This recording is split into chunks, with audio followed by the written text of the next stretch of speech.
What's up, guys? Mr. Book is back, and we're gonna be doing a very, very important video. Top 30 players of all time. Now we're gonna split this up into three parts. We're gonna do top 30 to 21, which is gonna be this video, and then we got 20 to 11, and then we got 10 to greatest of all time. And yeah, this is going to be the 30 to 21, and there's not going to be a lot of people who watch this one specifically because it's top 10 is a lot more interesting than top 20 to 30. But yeah, I'm just gonna make this video so people are aware of what I think. Anyways, let's just start off our list right now. Number 30, we got John Stockton. John Stockton is, in my opinion, the second greatest passer of all time. I mean, when you have multiple seasons of averaging over 14 assists, then yeah, you're automatically in the conversation for one of the greatest passers of all time. He was so close to winning a championship in multiple championships. If he didn't have to face Jordan, he in my opinion would have 2 rings, and he would probably be a lot higher on this list. But he's just going to stay here at 30. At 29, we got Elgin Baylor. I originally had him at 26, and I realized that was way too high, and he needed to be lower. So now he's at 29. Don't get me wrong, he's one of the greatest scorers of all time, and he's also a very good rebounder for his position. But he literally has, he doesn't have an MVP. He doesn't have a ring. No rings. So no, I can't have him over people who have rings and MVPs because he was just a better scorer. But respect to Elgin Baylor, NBA legend for sure, and also rest in peace. Anyways, 28, we got Scottie Pippen. Scottie Pippen, greatest Robin of all time, and just the greatest perimeter defender of all time, in my opinion. The reason why he doesn't get higher for me is because he, in my opinion, he just didn't, as a player, he just wasn't on the same caliber as other people on this list. He was never the best player on his team, except for 94 and a little bit of 95. But other than that, he was always the second best player on his team, which isn't a bad thing. But if he wanted to be higher, he would have to be the best player on his team, and that's just my opinion. Anyways, we got 27. 27 goes to Kawhi Leonard. I think Kawhi Leonard is just an upgraded version of Scottie Pippen. Not in terms of defense, because like I said, Scottie Pippen, in my opinion, is the greatest perimeter defender of all time. But Kawhi Leonard is definitely in the top 5 of greatest perimeter defenders of all time, or at least top 10. But yeah, anyways, he's just a much better scorer, and he just has a game that can lead his team he can lead teams into deep playoff runs. And also, he has 2 finals MVPs for 2 different teams, which is a big add to your legacy, having 2 finals MVPs. That's insane. Anyways, up next, we at 26. Yeah, 26, we got Nikola Jokic. Nikola Jokic he's probably going to be in at least the top 20 to 15 by the end of his career. He is insane. He like I said in my video about him. He's having the second greatest offensive season right now.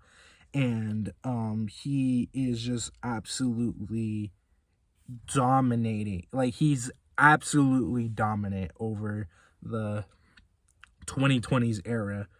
But like, again, his defense is just average, and he doesn't, like, he could have great longevity, but the fact is that he hasn't earned having great longevity because he hasn't played long enough to have great longevity. So I'm not going to give him points for that. So we're just judging at where he is in his career right now, and just right now he just needs to play more seasons. You know what I mean? Undoubtedly an all-time great player, though. And again, is probably going to end up in between 20th and 15th greatest player of all time. Anyways, next we have Charles Barkley, the round mound of rebound. He would be easily in my top 20 if he had a ring. He is so underrated. He's such an underrated basketball player. I mean, at his peak, he averaged 20, 28, 13, and 5 with almost 2 steals and 2 blocks. Like, that's insane. While shooting like 60% from the field. Like, dude, that is insane. Like, he has an MVP.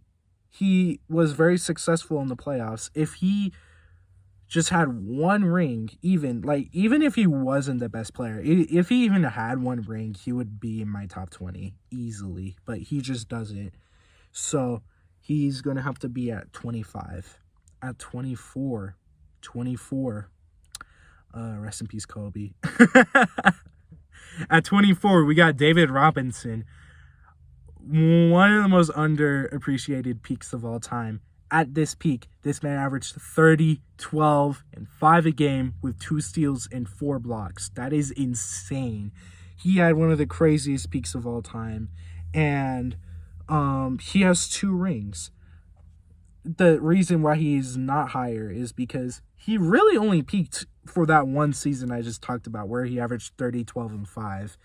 All his other seasons, yeah, like, he averaged like 27, 25, you know what I mean, like that. But like that, like, other than, I think that was 95 was the season where he averaged 30. And he didn't actually average 30. He averaged like 29.9, which is pretty much 30. But yeah, 30, 12, and 5 is an insane stat line. But, and also when he won the other reason why he's not higher, even with that insane, like, peak he had, is because when he did win his championships, he was definitely not the best player anymore. It was definitely Tim Duncan. So yeah, even with the 2 rings, he just doesn't, like, that doesn't really move me that much. Anyways, number 23, we got Isaiah Thompson. Wow, I called him Isaiah Thompson. That's crazy. Isaiah Thomas is just a bona fide, he's a bona fide, like pest he was a bona fide pest for everybody everybody he played against. One of the greatest leaders of all time. He led the Pistons to two rings. He has a finals. I honestly think he only has 1 finals MVP for those rings. I think he should have 2, in my opinion, but that's neither here or there. The point is, he was easily the best player on both of those teams.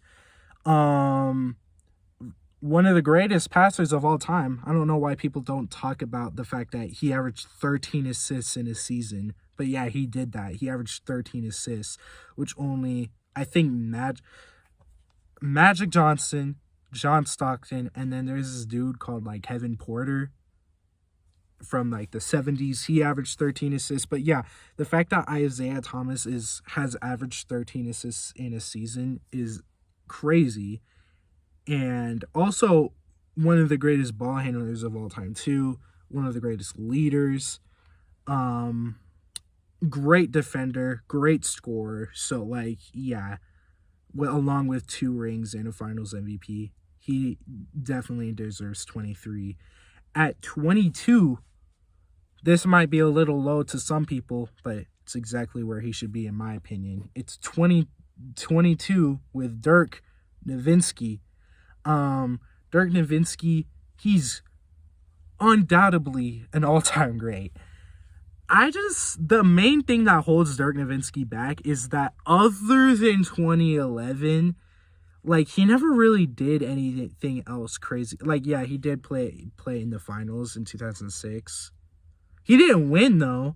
And other than that, other than 2011 and 2006, like, how many other seasons was he really, like, competitive in the playoffs? And the answer was pretty much zero. Like, don't get me wrong, one of the greatest big man scorers of all time, probably in the top 5 greatest big man scorers of all time, which is insane because there's so many all-time great big men. And just overall, Dirk Nowitzki has also one of the greatest longevities, one of the greatest teammates and leaders of all time. 2011 was insane for him, which is why he's so high. But other than 2011, and then just like his peak in between 2006 and 2007, he never really did too much outside of those seasons. But yeah, Dirk Nowitzki, 22, and one of the greatest power forwards of all time. Anyways, at 21, and the last person on this list, Giannis Antetokounmpo. He comes in at number 21. Now some people might be like, oh, why do you have Giannis over Nikola Jokic? The reason why I have Giannis over Nikola Jokic all time is specifically because he has that Defensive Player of the Year. That is a big flex over Nikola Jokic, because Nikola Jokic only has one more MVP and the same amount of championships, which is one. So, like, yeah, Giannis having a full-on Defensive Player of the Year means a lot. It means a lot because Nikola Jokic has never been in the running for Defensive Player. I mean, obviously, right? But Giannis has been in the running pretty much every single year since 2018. So that says a lot for Giannis on the defensive end. He also, again, has 2 MVPs, 2021, that finals performance where he had 50 points. And just overall, all throughout the finals, Giannis was insane. I think he averaged like 35 points, which is wild. So yeah, Giannis in 2021 significantly improved his legacy.